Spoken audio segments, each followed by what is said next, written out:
Hello प्यारे बच्चों, नमस्कार। आपका स्वागत है क्लास 10th की फिजिक्स के लेक्चर नंबर 2 में। लेक्चर नंबर 1 तो आप सभी बच्चों ने देखा होगा, और यदि नहीं देखा तो जा करके उस लेक्चर को पहले देखिए, बहुत मजा आने वाला है।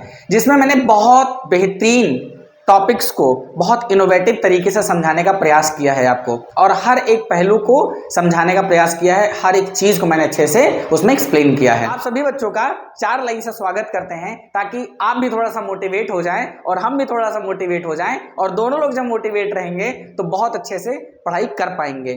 जैसे कहते हैं कि नाव जो इस पार थी उस पार हो गई, नाव जो इस पार थी उस पार हो गई, बाजुओं की ताकत भी पतवार हो गई, बाजुओं की ताकत भी पतवार हो गई। यूं ही नहीं जीता कछुआ कहानी में खरगोश से, यूं ही नहीं जीता कछुआ कहानी में खरगोश से, चाल धीमी थी मगर लगातार हो गई। अर्थात मेरे प्यारे बच्चों, आप सभी कछुए की चाल से चलते रहो। जितनी भी आपकी रफ्तार है, जैसे भी हो, एवरेज हो, मीडियम हो, जैसे भी हो, यदि आप कंसिस्टेंसी के साथ में नियम बना करके रोज यदि आप पढ़ाई करते हो तो आप अपनी मंजिल की तरफ कदम कदम से बढ़ते ही जा रहे हो, तिल तिल बढ़ते ही जा रहे हो। एक जगह यदि आप रुक करके और ये सोच रहे हैं कि मैं कर लूंगा, मैं कर लूंगी, तो सिर्फ सोचते ही रह जाओगे। लेकिन अगर थोड़ा थोड़ा प्रयास करते जाओगे, छोटे छोटे नन्हे नन्हे कदमों से आप सफलता की तरफ बढ़ते जाओगे, अपनी मंजिल की तरफ बढ़ते जाओगे, तो एक ना एक दिन आप सक्सेस जरूर हो जाओगे। तो जैसे कि लेक्चर 1 में आपने देखा था कि जहां तक जिस टॉपिक्स तक मैंने खत्म किया था, उसी सीक्वेंस में आज तनिक भी बिना लैप्स किए उसी के सीक्वेंस में आज हम पढ़ने वाले हैं। और आज की टॉपिक है रे ऑफ लाइट। रे का मतलब आपने सुना होगा किरण, रे का मतलब किरण, और ऑफ लाइट माने प्रकाश, माने प्रकाश की किरण के बारे में आज हम पढ़ने वाले हैं। तो बिना समय गंवाए, आपका एक भी मिनट फालतू मेरे मित्र मैं नहीं लूंगा। सर पहली वीडियो में तो आपने बड़ा लंबा वीडियो बना दिया, 1 घंटा कुछ मिनट का हो गया, पूरा पिक्चर बना दिया सर बॉलीवुड का। तो सर पहला क्लास था, पहली बैच लॉन्च थी मेरे इंस्टीट्यूशंस में, इसलिए सर बहुत सारी बातें आपसे करनी थी, इसलिए थोड़ा सा लंबा हो गया। उसमें वीडियो में एक भी चीज अनावश्यक मैंने बातें नहीं की हैं, जो आपके हित में है, जो आपको गाइडेंस करती हैं, जो आपको गाइड करती हैं, उन्हीं बातों को मैंने वहां पर बोला है। इसलिए पहली क्लास थी, मैं भी जोश में था, आप सभी बच्चों के सामने में बहुत अच्छा जो है तरीके से आया था, पढ़ाने का मन था, पैशनेट था पढ़ाने के लिए, इसलिए थोड़ा सा लंबा हो गया था।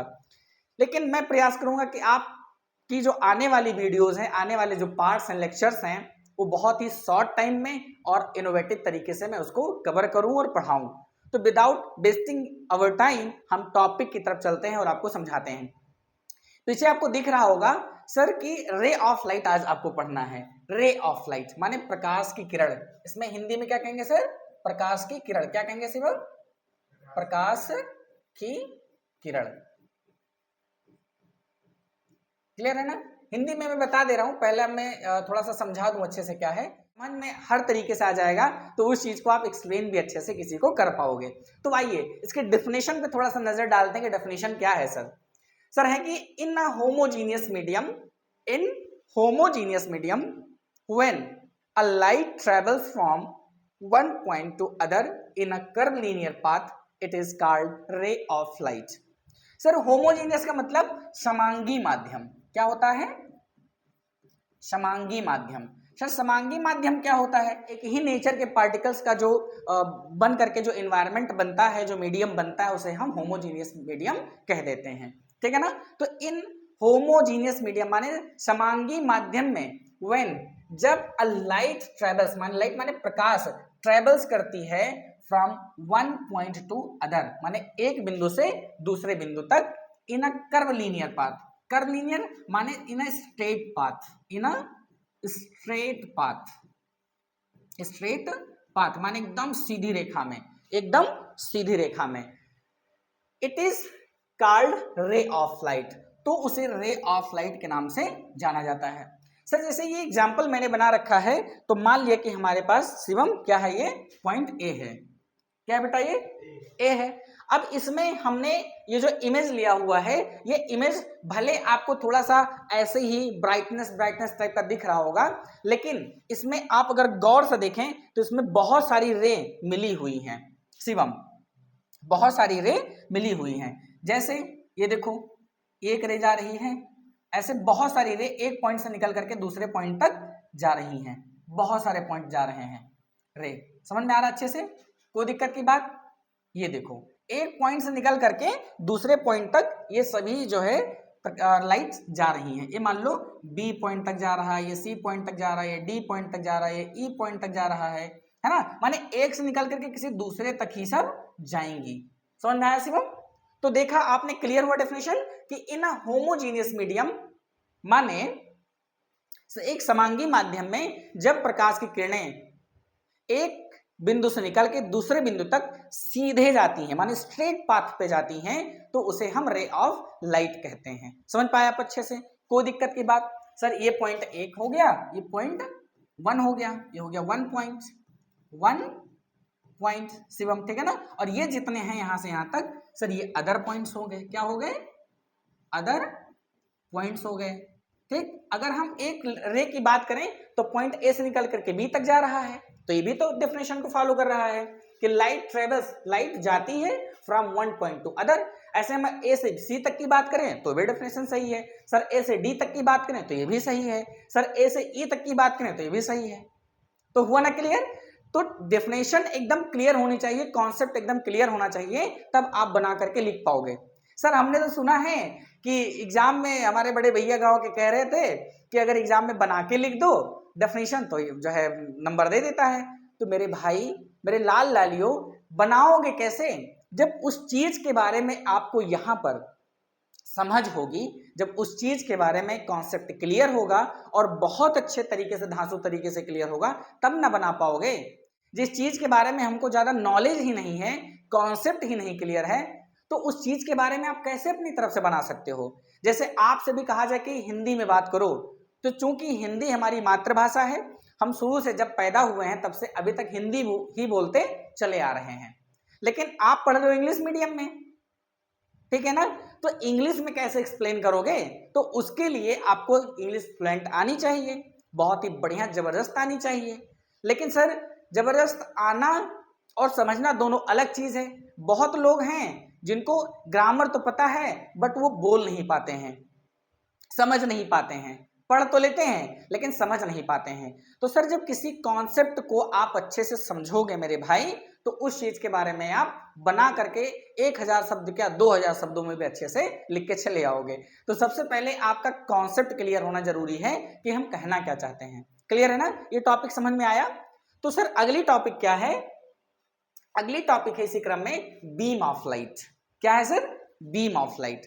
सर रे ऑफ लाइट अलग है और क्या बीम ऑफ लाइट अलग है? जी हाँ प्यारे बच्चों, दोनों अलग अलग चीजें हैं। रे अलग है और बीम अलग है। समझ पाए? जैसे हमारे पास ये पेन है, ठीक, ऐसे बहुत सारी अगर हमारे पास पेन हो जाएं, जैसे मेरे पास 5 उंगलियां हैं, तो देखो रे ऑफ लाइट है, ये सभी क्या है? रे ऑफ लाइट है। क्लियर है ना? लेकिन जब इन्हीं 5 उंगलियों को मिला करके किसी एक डायरेक्शन में फोकस कर देते हैं तो उसे बीम ऑफ लाइट कहते हैं। समझ पाया मेरे लाल? जैसे यहां पर दो डेफिनेशन से क्लियर हो जाएगा, चिंता करने की कोई आवश्यकता नहीं है।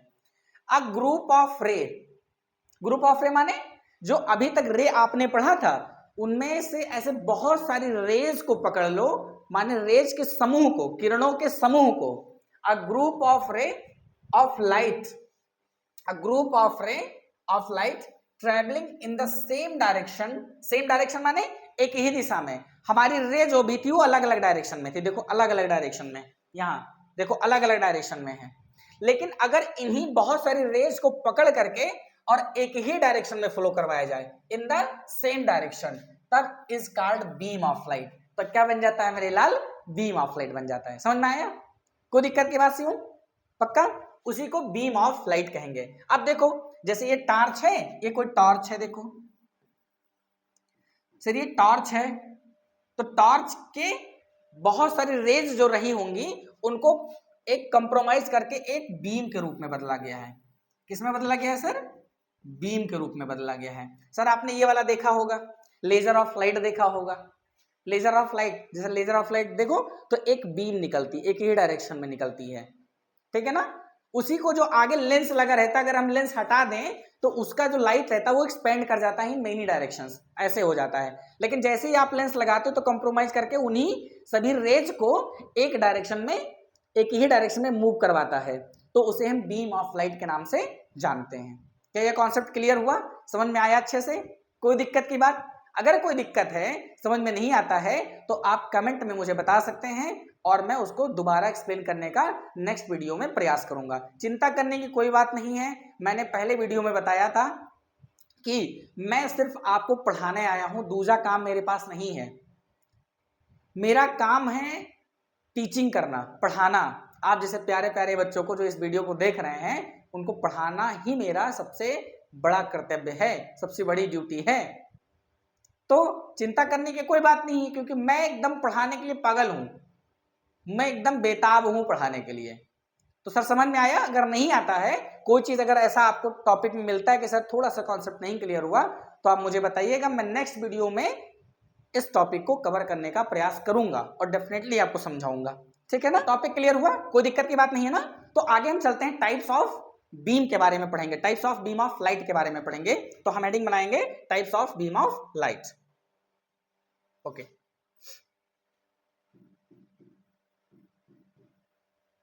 Types of beam of light के बारे में पढ़ेंगे। क्लियर है ना? तो चलो types of beam of light बताते हैं आपको क्या होता है। तो सर ये 3 प्रकार की होती हैं। कितने प्रकार की शिवम होती हैं? 3 प्रकार की होती हैं। क्लियर है ना? तो यहां पर लिखेंगे there are 3 types of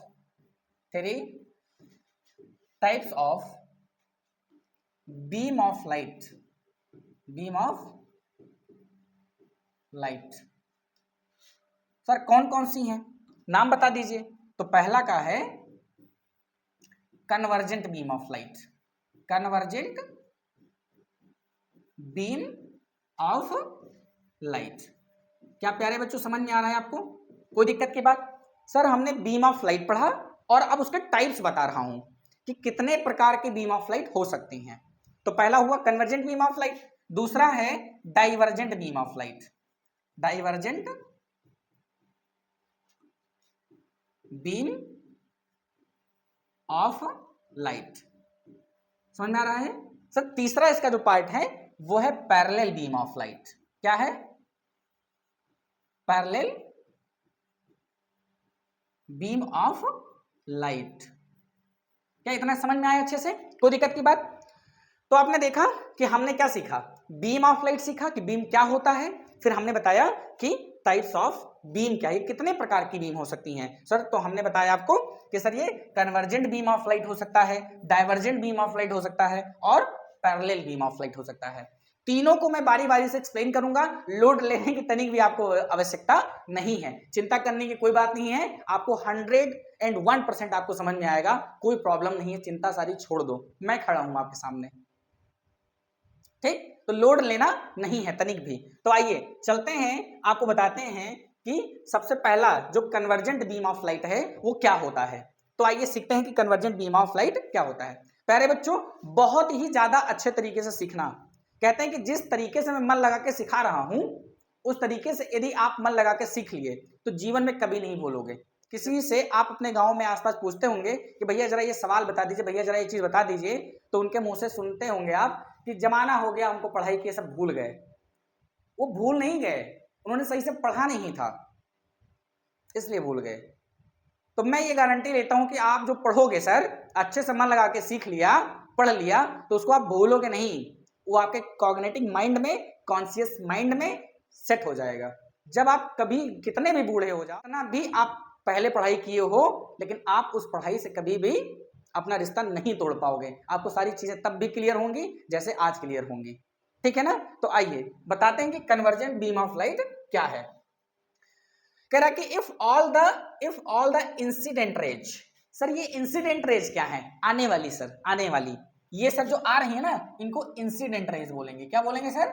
incident raise. क्या जब राम जी का और रावण का युद्ध चल रहा था तो राम जी जब तीर मारते थे इधर से और रावण की तरफ जाता था तो रावण कह रहा वो तो तीर आ रही है, तो क्या सर वो रावण की तरफ जो तीर आती थी वो इंसिडेंट रेज थी? हाँ कह सकते हो सर। मान लिया सर ये रावण है, ये कौन है? रावण है, ठीक। ये ऐसे खड़ा हुआ है और ये है हमारे राम जी, मान लो ये कौन है? राम जी हैं, ठीक। अब ये अगर तीर कोई मारेंगे, अगर ये कोई तीर मारेंगे तो किधर जाएगी? रावण की तरफ तो जाएगी। तो रावण की तरफ जो तीर जा रही है, ठीक, उसको क्या कहेंगे? इंसिडेंट रेज कहेंगे। क्या कहेंगे? इंसिडेंट रेज बोलेंगे। रावण कहेगा इंसिडेंट रेज है। लेकिन कभी ये भी तो होगा कि रावण भी मारता होगा, रावण भी तीर मारता होगा राम जी की तरफ। क्यों? कोई दिक्कत की बात शिवम? तो राम जी कहते होंगे कि ये इंसिडेंट रेज है, इंसिडेंट रेज है। समझ पा रहे हो आप? कोई दिक्कत की बात? तो if all the incident rays meet at one point then it is called convergent beam of light. ऐसी बहुत सारी अगर इंसिडेंट रेज किसी एक पॉइंट पे मीट होती हुई माने मिलती हुई, मीट होती हुई एक पॉइंट पे माने मिलती हुई दिखाई पड़े या मिल रही हो, तो इन प्रकार की बीम को कन्वर्जेंट बीम ऑफ लाइट के नाम से जाना जाता है।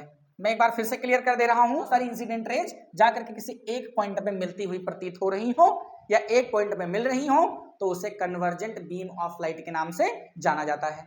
क्या कॉन्सेप्ट क्लियर हुआ? कॉन्सेप्ट क्लियर हुआ तो कमेंट में थम्स अप का जो है कमेंट करना, मुझे बताना कि हाँ समझ में आया, ठीक है ना। तो आगे चलें। दूसरा है divergent beam of light. Divergent beam of light, तो आइए डाइवर्जेंट बीम ऑफ लाइट क्या है तो डेफिनेशन के हिसाब से समझते हैं और क्लियर करते हैं।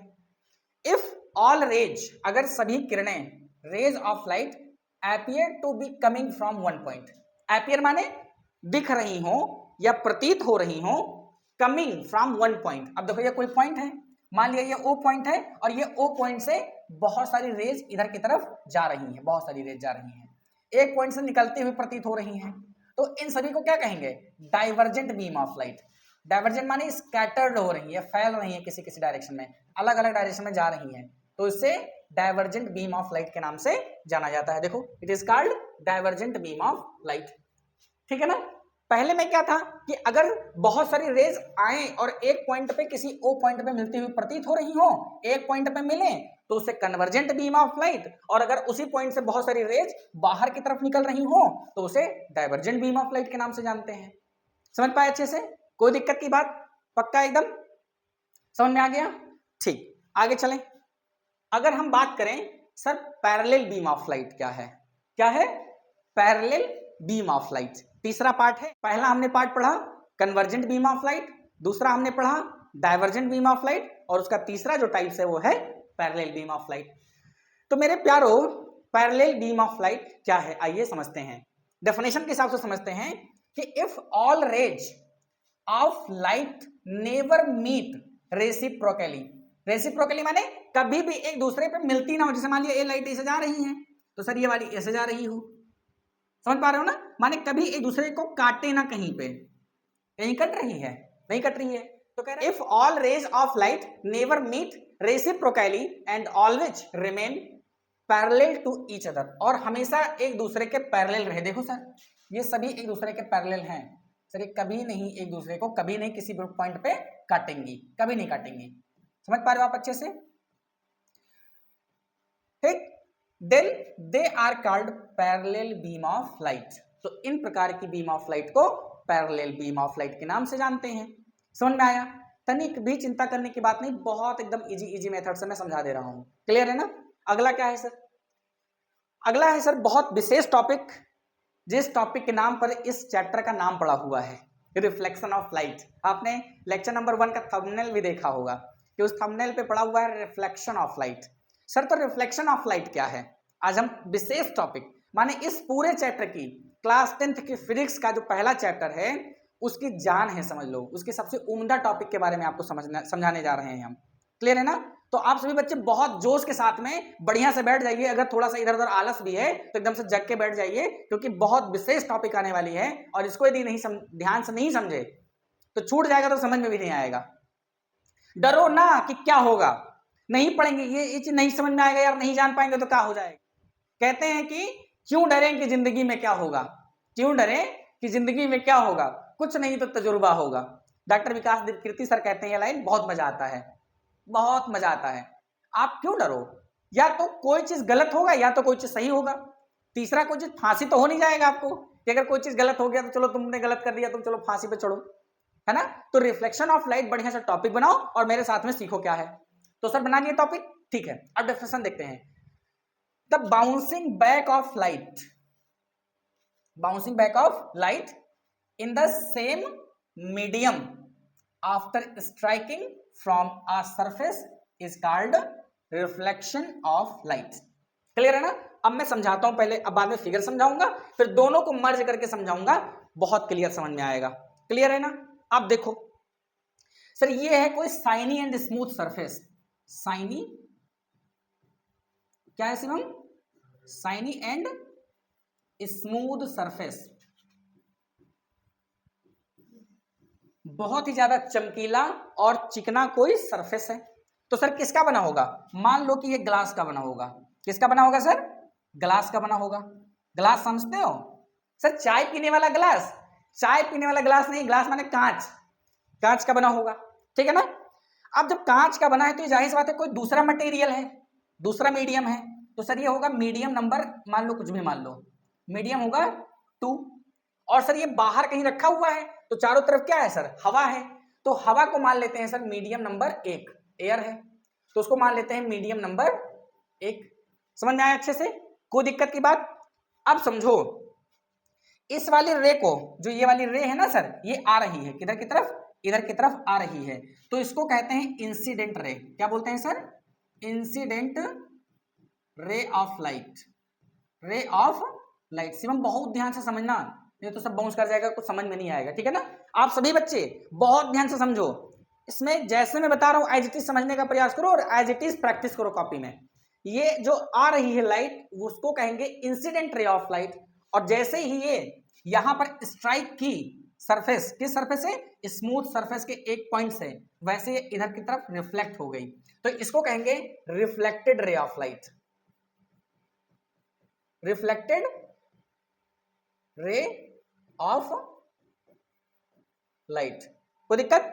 अब अगर दोनों के बीच में reflected incident ray of light और रिफ्लेक्टेड रे ऑफ लाइट के बीच में कोई हम नॉर्मल खींचते हैं, क्या खींचते हैं, नॉर्मल। सर जो ये प्लेन है हमारा, प्लेन के सीधा एकदम 90 डिग्री कोण बनाते हुए, ये प्लेन है और एकदम परपेंडिकुलर माने 90 डिग्री का एंगल बनाते हुए आप एकदम नॉर्मल खींच देते हो, तो इंसिडेंट रे ऑफ लाइट और रिफ्लेक्टेड रे ऑफ लाइट को दो बराबर हिस्सों में ये बांट देता है, और ये बराबर हिस्से अलग अलग एक एंगल्स बना लेती हैं।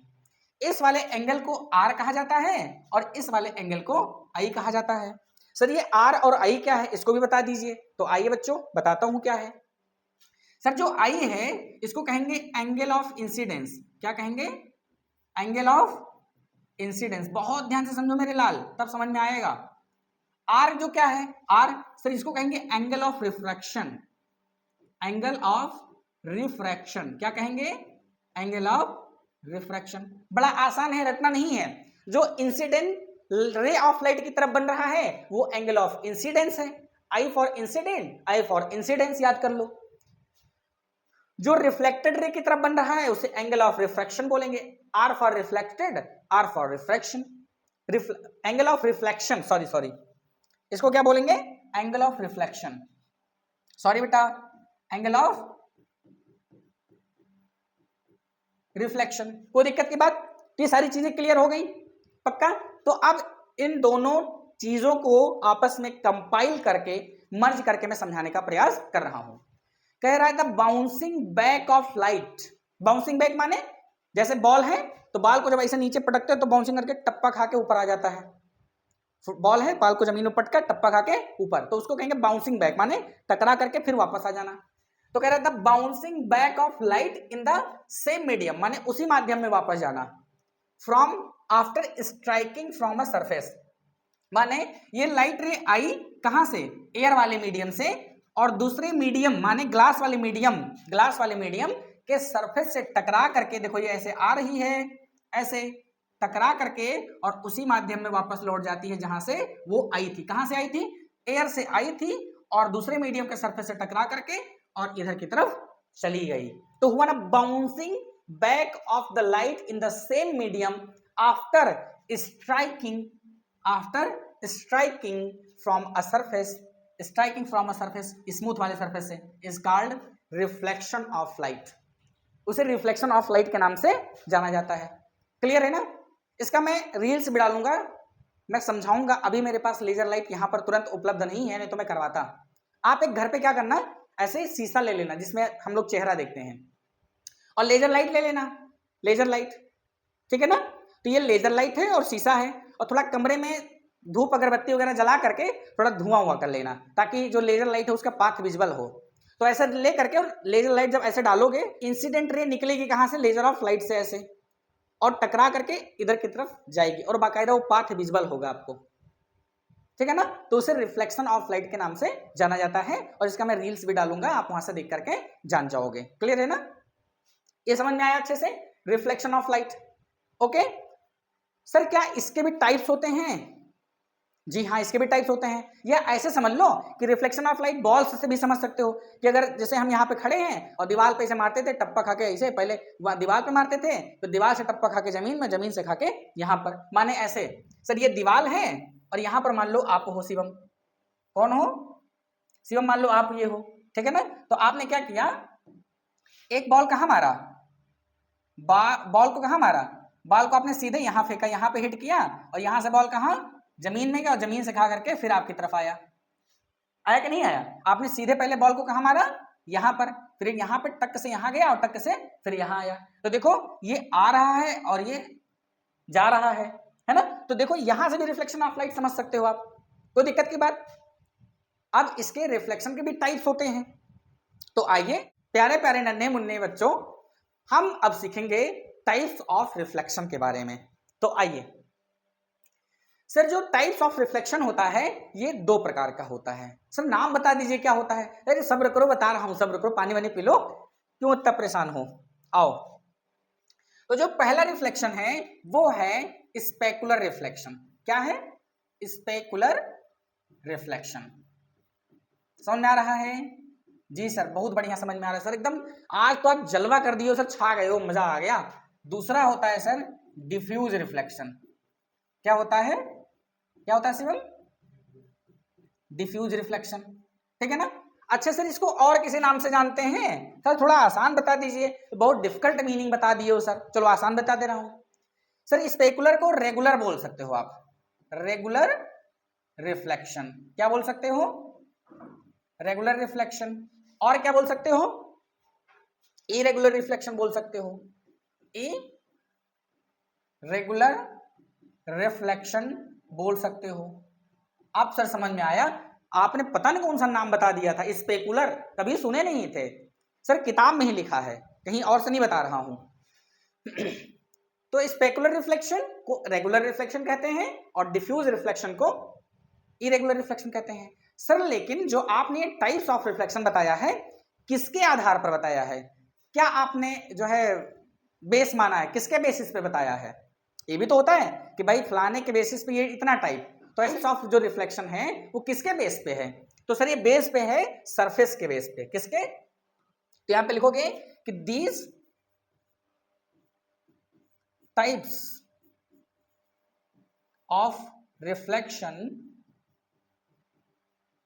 दीज टाइप्स माने ये जो दो टाइप्स हैं रिफ्लेक्शन के, वो रिफ्लेक्शन जो बेस्ड हैं, यानी तो is based, reflection is based on this surface. किसके ऊपर सर? सरफेस के बेस पे हैं।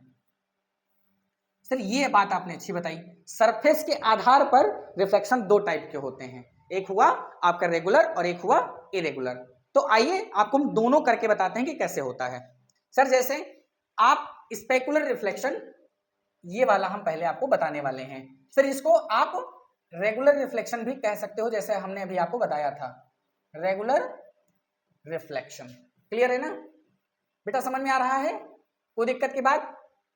चिंता करने की कोई आवश्यकता नहीं है, मुस्कुराते रहिए, हंसते रहिए और लेक्चर को देखते रहिए, ठीक है ना?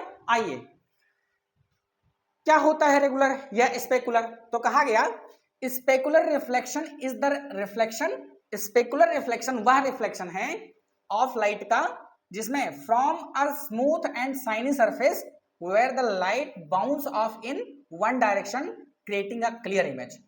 करा कि एक ऐसा रिफ्लेक्शन जहां पे जो लाइट रेज हैं टकराती हैं और टकरा करके एकदम कह रहा है देखो स्मूथ एंड शाइनी सरफेस से टकराती हैं where the light bounce off in one direction, और एक ही डायरेक्शन में सब चली जाती हैं, ठीक है ना, उसे और ये क्रिएटिंग अ क्लियर इमेज, और एक बहुत अच्छा क्लियर इमेज बनाती हैं, उस रिफ्लेक्शन को स्पेकुलर रिफ्लेक्शन कहेंगे। जैसे यहां पे समझो, ये देखो कोई बहुत ही इवन सा मतलब बहुत ही ज्यादा स्मूथ सरफेस है और इसमें बहुत सारी इंसिडेंट रेज आ रही हैं देखो, और after reflection it reflect in a same direction. देखो ये कह रहा है specular reflection is the reflection of light from a smooth surface, from a smooth surface and shiny surface where जहां पर द लाइट बाउंस बैक, माने bounce back माने यहां से आई थी, एयर से आई थी, एयर में ही एक ही डायरेक्शन में देखो जितनी भी है सब एक ही डायरेक्शन में जा रही हैं, देखा आपने, जितनी भी है सब एक ही डायरेक्शन में जा रही हैं, एक ही डायरेक्शन में, और एक क्रिएटिंग अ क्लियर इमेज, और एक बहुत सुंदर सा क्लियर इमेज बनता है। जैसे आपने ये देखा कि किसी पहाड़ वहाड़ के पास में एकदम झील सा है, तालाब जैसा, तो उसका बहुत अच्छा सुंदर सा व्यू उसके नीचे वाटर में भी देखो बन रहा है ऐसे ऐसे। ये स्पेकुलर रिफ्लेक्शन के कारण ही बनता है, क्योंकि जो ये वाटर का सतह है ये स्मूथ सरफेस का काम करता है, और जो लाइट रेज आ रही होंगी वो एकदम बराबर रिफ्लेक्ट होकर एक ही डायरेक्शन में जा रही होंगी। तो ऊपर जो ये माउंटेन है, ये जो माउंटेन है इसका बहुत सुंदर सा इमेज यहाँ पर देखो पानी में बन रहा है, पानी में बन रहा है। तो हम लोग देख के कहते हैं वाह कितना सुंदर बढ़िया बन रहा है, कितना बढ़िया इमेज बन रहा है। सर जब आप अपना चेहरा शीशे में देखते हो तो बहुत सारी लाइट रेज क्या करती हैं, लाइट रेज ऐसे आती हैं टकराती हैं शीशे में, बहुत सारी लाइट रेज आती हैं टकराती हैं शीशे में और टकरा करके एक ही डायरेक्शन में वापस जाती हैं। तो जब एक ही डायरेक्शन में वापस जाती हैं तो क्रिएट करती हैं एक क्लियर इमेज। तो चेहरे में देख करके अपने आप को बड़ा खुश हो जाते हैं, वाओ आई एम हैंडसम, कितना अच्छा लग रहा हूं मैं, कितनी अच्छी लग रही हूं मैं। ये प्रोसेस होता है। Same same incident light rays चाहे इधर से जाए चाहे इधर से जाए, अगर इंसिडेंट लाइट रेज इधर से जाती है तो रिफ्लेक्ट होकर इधर निकलेंगी, और अगर इंसिडेंट लाइट रेज इधर से जाती हैं तो रिफ्लेक्ट होकर इधर से निकलेंगी।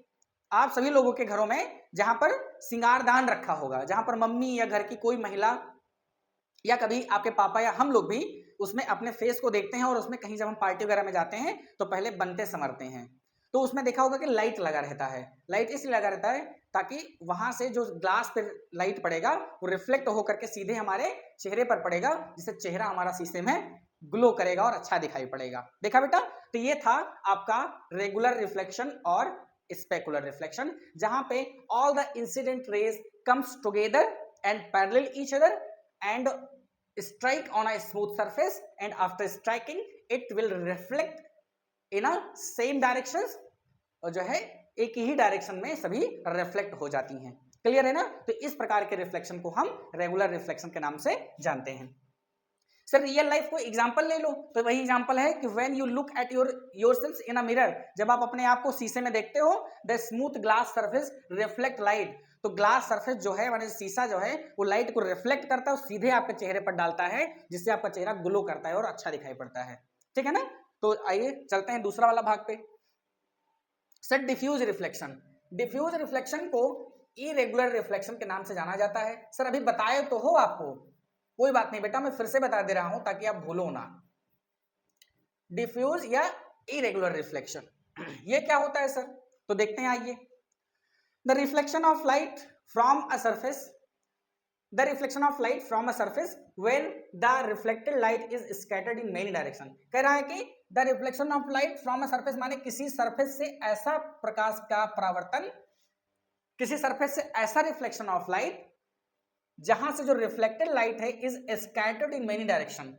स्कैटर्ड माने बट जाती है अलग अलग दिशाओं में। जैसे यहां पर देखो ये कोई शाइनी सरफेस था, इवन सा अच्छा सा शाइनी एंड पॉलिश, तो देखो ये लाइट आ रही है और सभी लाइट रेज एक ही डायरेक्शन में चली जा रही हैं। लेकिन ये उबड़ खाबड़ रफ सरफेस था, इस पे देखो लाइट रेज आ तो रही है पैरेलल, लेकिन आफ्टर रिफ्लेक्शन ये बहुत सारी डायरेक्शन में बढ़ जा रही है, ये बहुत सारी डायरेक्शन में बढ़ जा रही है। तो इस प्रकार के रिफ्लेक्शन को डिफ्यूज रिफ्लेक्शन के नाम से जाना जाता है। वही चीज है ना, rather than being reflected at a single, माने एक सिंगल डायरेक्शन में जाने के अलावा वो अलग अलग डायरेक्शन में बढ़ जा रही है ना। ठीक, एकदम predictable angle like in specular reflection, और स्पेकुलर रिफ्लेक्शन की तरह इसमें नहीं होता है कि एक लाइट रेज आ रही है और एक ही डायरेक्शन में जा रही है। इसमें नहीं, लाइट रेज आएगी तो, लेकिन आफ्टर रिफ्लेक्शन ये सभी दिशाओं में स्कैटर्ड हो जाएगी, क्योंकि इसका सरफेस क्या है, रफ है, और इसका सरफेस क्या था, स्मूथ था, इसलिए वो आई और एक डायरेक्शन में चली गई, और इसका रफ है इसलिए वो आकर के तमाम डायरेक्शंस में बट गई, स्कैटर्ड हो गई। तो समझ में आया। तो सर ऐसे मान लिया, आपने देखा होगा कि मान लो ये वॉल है, ये दीवार है, कोई ईंटे की बनी हुई है, और ये आदमी सामने खड़ा है, तो देखो दीवार पे इसका कोई इमेज नहीं बन रहा है, इस आदमी का कोई इमेज बनना दीवार पे नहीं बनेगा। क्यों? क्योंकि लाइट रेज आ तो नहीं होंगी, लेकिन ये सरफेस क्या है, रफ है, ये सरफेस क्या है, रफ है, ये रफ सरफेस है, रफ माने खुरदुरा सरफेस है, तो यहां से लाइट का रिफ्लेक्शन हो ही नहीं पा रहा होगा, तो इसका इमेज कैसे बने, क्लियर है ना। ये देखो कोई उबड़ खाबड़ ऐसे प्लेन था जिसमें स्मूथ नहीं था, तो लाइट रेज आ तो रही है पैरेलल, लेकिन आफ्टर रिफ्लेक्शन ये मेन डायरेक्शन में स्कैटर्ड हो जा रही हैं। तो इस प्रकार के रिफ्लेक्शन को हम डिफ्यूज रिफ्लेक्शन या इरेगुलर रिफ्लेक्शन के नाम से जानते हैं। क्या बच्चों समझ में आया आपको अच्छे से, कोई दिक्कत की बात। अगला, तो थैंक यू, आज का लेक्चर इतना ही था, और आशा करते हैं कि आपको सारा चीज अच्छे से समझ में आया होगा। मैंने बहुत अच्छे से समझाने का प्रयास किया, और आप सभी बच्चे बहुत अच्छे से बैठ करके सभी टॉपिक्स को अच्छे से समझा और नोट्स बनाया। फिर भी अगर किसी चीज को समझाने में यदि कोई कमी रह गई है, कोई त्रुटि हुई है, कोई एरर हुआ है, तो प्लीज मुझे आप बताइएगा, मैं उसको आगे आने वाले लेक्चर्स में सुधार करके और आपके समक्ष और बेहतरीन ढंग से प्रयास करके परफॉर्मेंस करूंगा, पढ़ाऊंगा, ताकि आपकी पढ़ाई में चार चांद लग सके और आपका नॉलेज निखर सके। जैसे मैंने पहले वीडियो में बताया था कि ये सोशल मीडिया हैंडल्स हैं, जिसका लिंक मैं डिस्क्रिप्शन में दे दूंगा, मैंने दिया भी होगा पहले वीडियो में, अगर नहीं दिया है तो मैं जो एडिट करते हैं मैं उनसे बता दूंगा कि वो सारा चीज लिंक वहां पर डाल दें, और सभी बच्चे आप वहां से जुड़ जाइएगा, जिसपे आप तरह तरह के अपडेट और रील्स देख सकते हैं। रील्स, नाच गाने वाली रील्स नहीं देख सकते हो, क्योंकि उस पर नाच गाने वाली रील्स नहीं पड़ेगी। इंफॉर्मेटिव और इनोवेटिव और साइंटिफिक जो रील्स होती हैं, अच्छे अच्छे ज्ञान की बातें वाली रील्स होती हैं, और जो भी चीज अपडेट करने वाली चीजें होती हैं वहां पर देख सकते हो। और लास्ट में पीडीएफ प्राप्त करने के लिए जो लेक्चर हमने आज पढ़ाया है या जो पहला पढ़ाया है, उसी डिस्क्रिप्शन में वीडियो के नीचे जाइएगा, टेलीग्राम का लिंक होगा, उसको ज्वाइन कर लीजिएगा। वहां पर आपको सारे लेक्चर्स के पीडीएफ लाइन बाय मिल जाएंगे सीक्वेंस में, और आप उसको अच्छे से अपनी पढ़ाई में शामिल कर सकते हैं। तो आशा करते हैं कि आपको सब कुछ समझ में आया होगा, और मिलते हैं इसके लेक्चर नंबर 3 में। आप सभी बच्चों का वीडियो को देखने के लिए बहुत बहुत धन्यवाद, और मिलते हैं अगली क्लास में। जय हिंद, जय भारत।